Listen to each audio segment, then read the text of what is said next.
It was a rainy night in Cleveland, Ohio, in November of 1996.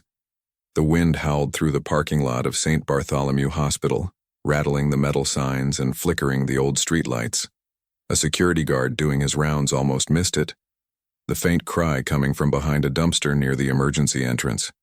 When he leaned closer, his flashlight trembled.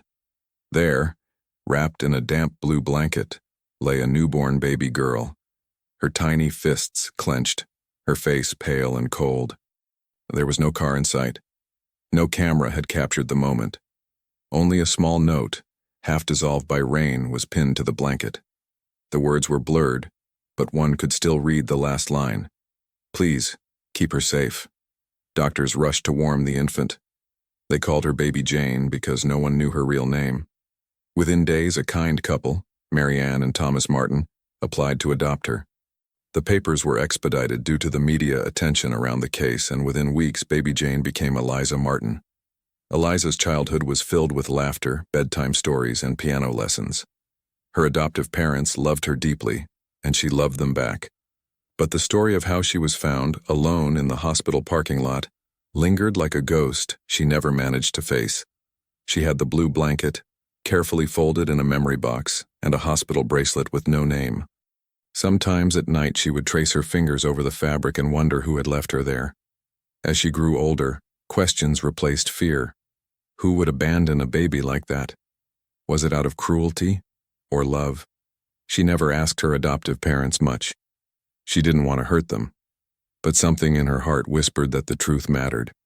At 29, Eliza was working as a freelance journalist, living alone in a small apartment near Lake Erie. Her life was steady, almost predictable, until one afternoon fate brought her back to the place where it all began. Driving home from a work assignment, she passed by St. Bartholomew Hospital. The parking lot had been renovated, with fresh lines painted and new lights installed. Still, as she waited at the red light, her hands began to tremble. The image of the blue blanket flashed in her mind. She parked and sat there, staring at the entrance where, decades ago, her life had started. That night, she couldn't sleep. For the first time in years, she opened the old memory box. Inside were her adoption papers, a news clipping titled, "Infant Found Abandoned in Hospital Lot," and a letter from the hospital social worker thanking the Martins for their compassion. But there was something else she had never noticed before. A tiny hospital tag at the bottom of the box with faded handwriting. K. Whitmore, RN. Her pulse quickened. Could that be a nurse? Someone who was there that night? The next morning, she typed the name into her laptop. Dozens of results appeared, but one caught her eye. Karen Whitmore, retired nurse, Cleveland Medical Association, 2023 Volunteer Award. Eliza hesitated. Maybe it was just a coincidence. But something in her gut told her it wasn't. She picked up her phone, dialed the association number, and left a message. "Hi, my name is Eliza Martin. I'm trying to get in touch with Karen Whitmore. I think she might have known me when I was a baby." She hung up, her heart pounding. That single call would unravel everything she thought she knew about her life. But the truth had been waiting nearly 3 decades. And now, it was finally ready to surface. What would you do if a stranger suddenly claimed to know the truth about your past? Tell us in the comments. And don't forget to like and subscribe for the next part of Eliza's journey. The call went unanswered for 3 days. Just when Eliza began to think it had been a mistake, her phone rang. A calm, slightly raspy voice spoke on the other end. "Ms. Martin, this is Karen Whitmore. You left a message?" Eliza froze. "Yes. I think you were a nurse at St. Bartholomew in 1996, the night a baby was found in the parking lot."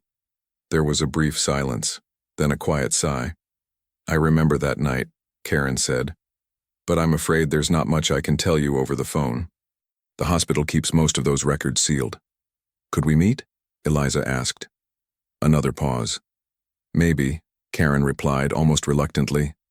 "Let me call you back." She never did. That single conversation became the spark that refused to die. Eliza's journalist instincts took over. She spent hours searching through old newspaper archives and court records, learning that abandoned infants from that era, often had their files sealed for privacy reasons. She visited the Cleveland Public Records Office where an exhausted clerk told her, "Unless you have a legal reason or a court order, there's nothing you can access." But fate had other plans. A young technician named Miles Carter, who overheard the conversation, followed her out. "You said 1996, right? St. Bartholomew?" he asked. "Yes," Eliza said, wary but hopeful. Miles shrugged. "My aunt worked there that year. I could check something for you. No promises." Within a week, he emailed her a list and the staff schedule from the week she was found. Karen Whitmore's name was there, along with 6 others, but one detail stood out. Next to Karen's name, someone had drawn a faint circle in pencil, and next to it, a cryptic note. K, assist 3:40 a.m. Eliza's mind raced. Assist with what? Who wrote that note? The deeper she looked, the stranger it got. The hospital's security system had been under maintenance that week, and all footage from the parking lot cameras was lost. Every door record from that night was incomplete. It was as if the hospital itself had erased the moment she entered the world. Late one night, scrolling through an online ancestry website, Eliza decided to take a DNA test. "Why not?" she whispered to herself. "Maybe I'll get lucky." Weeks passed. Life went on. Work, grocery lists, quiet dinners alone. But the results finally arrived in her inbox on a Sunday morning. Her heart pounded as she opened them. No immediate parents matched, of course, but there were 2 distant cousins in Youngstown, Ohio. She messaged one, then the other. Only one replied. "Sorry, I don't know any Martins. Maybe my grandmother would." Disappointed, Eliza turned to what had always comforted her, storytelling. She recorded a short TikTok video titled, "I was abandoned in a hospital parking lot. Here's what I know." In it, she showed the blue blanket, the hospital bracelet, and the name K. Whitmore. She didn't expect anyone to care. But the next morning, her phone exploded with notifications. Thousands of comments poured in, many from people who had been adopted or abandoned themselves. Among them was one that froze her blood cold. It came from a user with no profile picture, no followers, and just one message. "You're asking the wrong questions. Look for Nurse K. She's not who you think she is." Eliza's fingers trembled as she stared at the comment. She tried clicking the profile, but it had already been deleted. Whoever had written that knew something that wasn't in any record, any archive, or any sealed file. For the first time in her life, Eliza felt both closer and farther from the truth than ever before. And then, 1 week later, someone knocked on her door. It was early evening when Eliza heard the knock. She opened the door to find a woman in her late 60s, her posture slightly stooped, her face lined by years of quiet worry. The woman held a paper bag against her chest and a thin folder under her arm. "Eliza Martin?" the woman asked softly.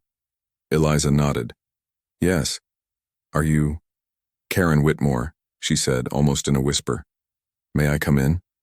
Eliza's heart pounded. The woman looked nothing like she had imagined.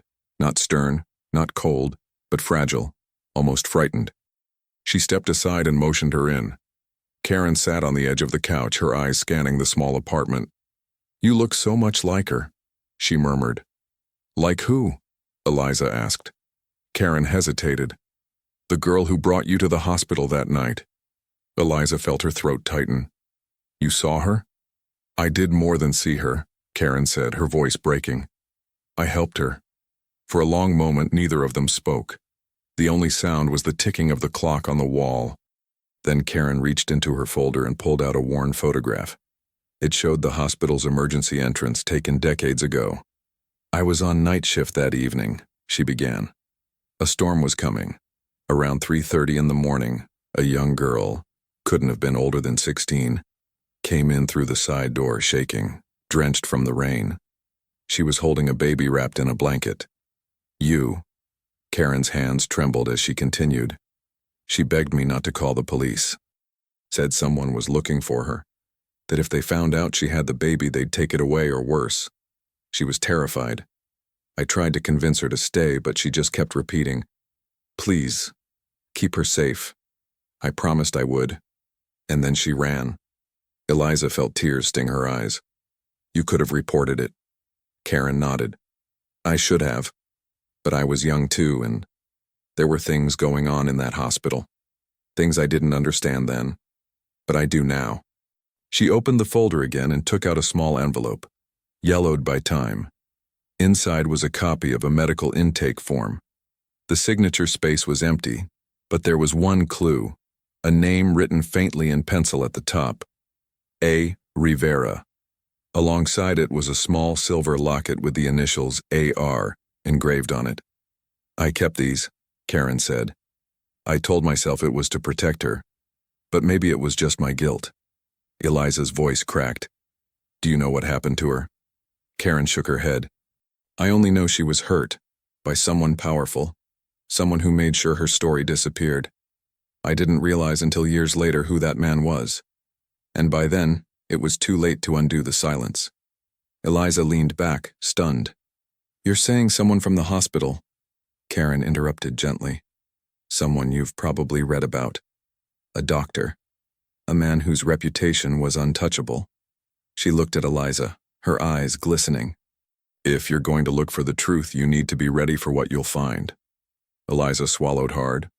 I've been ready my whole life. Karen stood up, clutching her coat. Then take this, she said, handing her the locket. It belonged to your mother. Eliza looked down at the tiny piece of silver in her palm. Her reflection shimmered on its surface. Fragile, uncertain, and determined. When she looked up, Karen was already at the door. Why now? Eliza called after her. Why tell me after all these years? Karen hesitated in the doorway.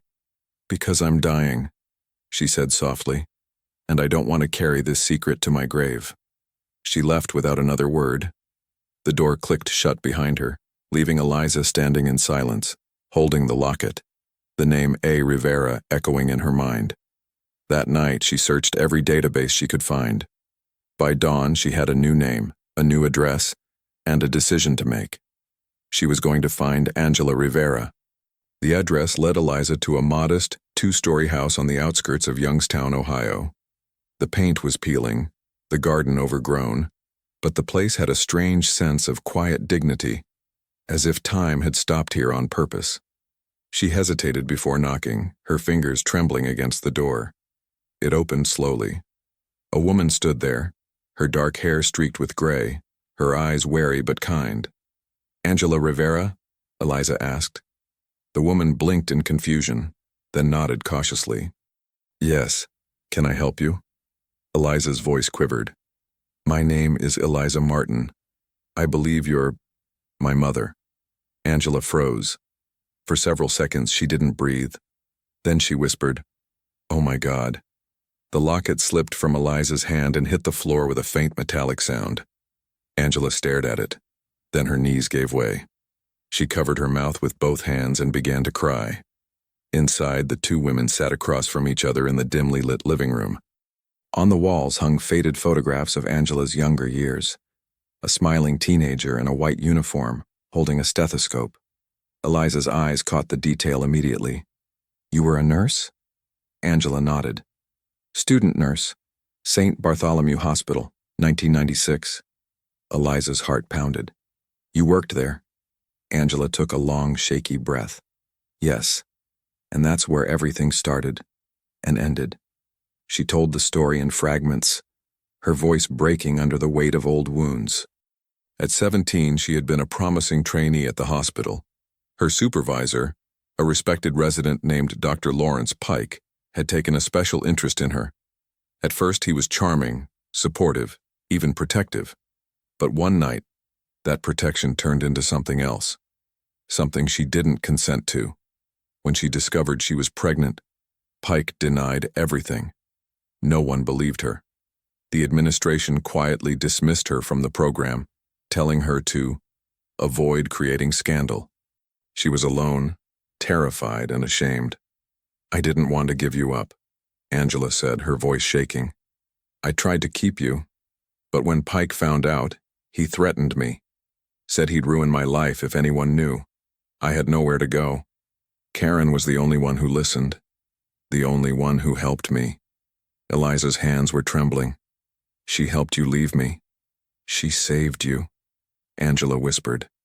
If I had kept you, he would have taken you. He had power, connections.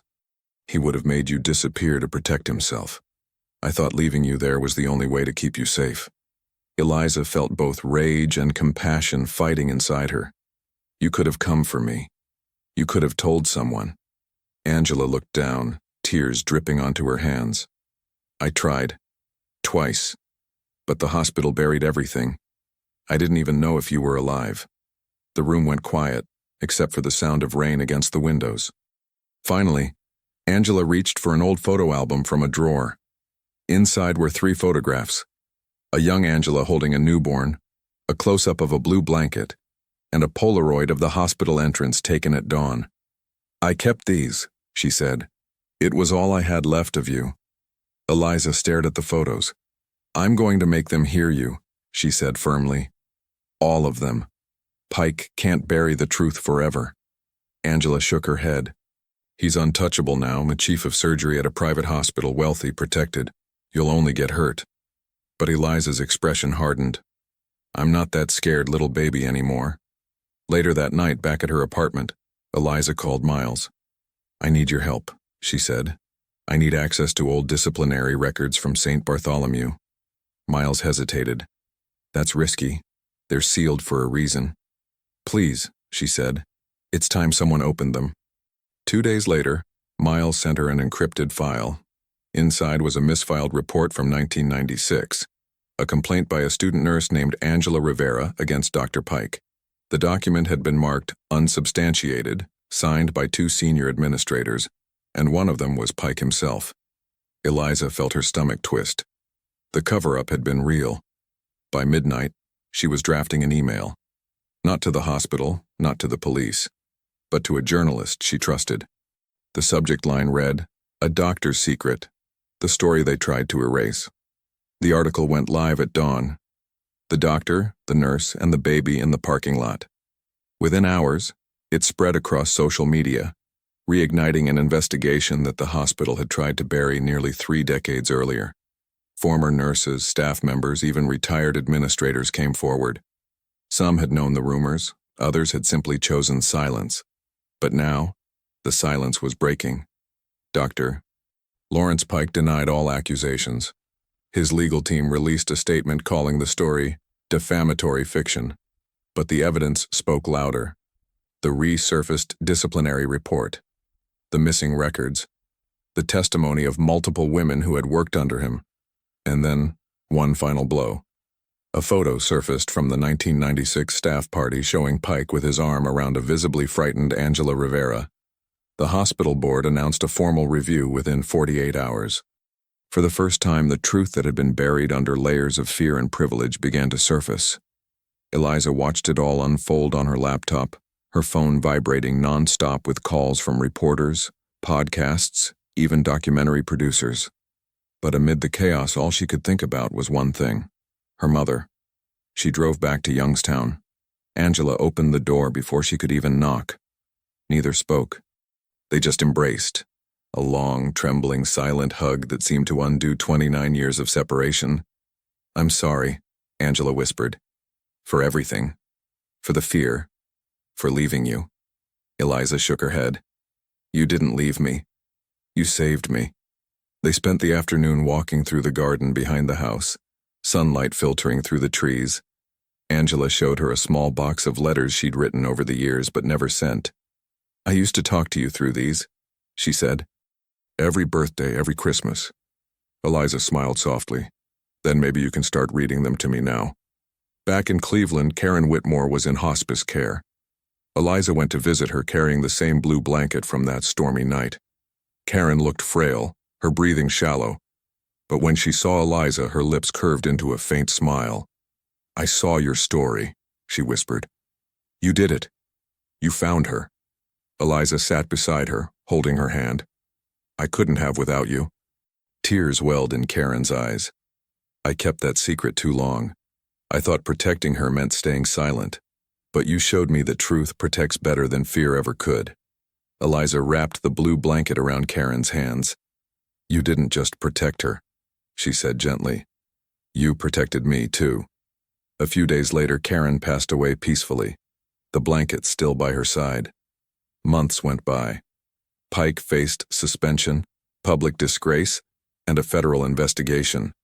The hospital issued an official apology to Angela and to all women whose voices were ignored. Eliza's story became a national conversation about silence, power, and justice. But for Eliza, the victory was deeply personal. One spring morning, she returned to the hospital garden, the place that once marked her beginning and her mystery. Now it was quiet, surrounded by blooming magnolias. She placed a small plaque under one of the trees. It read, "For the women who chose truth, for the child who was found, for the voices that will never again be buried." Eliza stood there for a long time, the wind brushing against her hair. For the first time, she didn't feel lost between two worlds. She was both, the daughter who was saved, and the woman who had finally saved herself. As she walked away, her phone buzzed, a text from Angela. "Dinner tonight? I made your favorite. Mom's orders." Eliza smiled through her tears. The message felt like a homecoming. In the end, it wasn't just about uncovering the past. It was about reclaiming it, and understanding that sometimes the act of being found begins with finding the courage to look. What did this story make you feel? Do you believe truth and forgiveness can heal even the deepest wounds? Tell us your thoughts in the comments.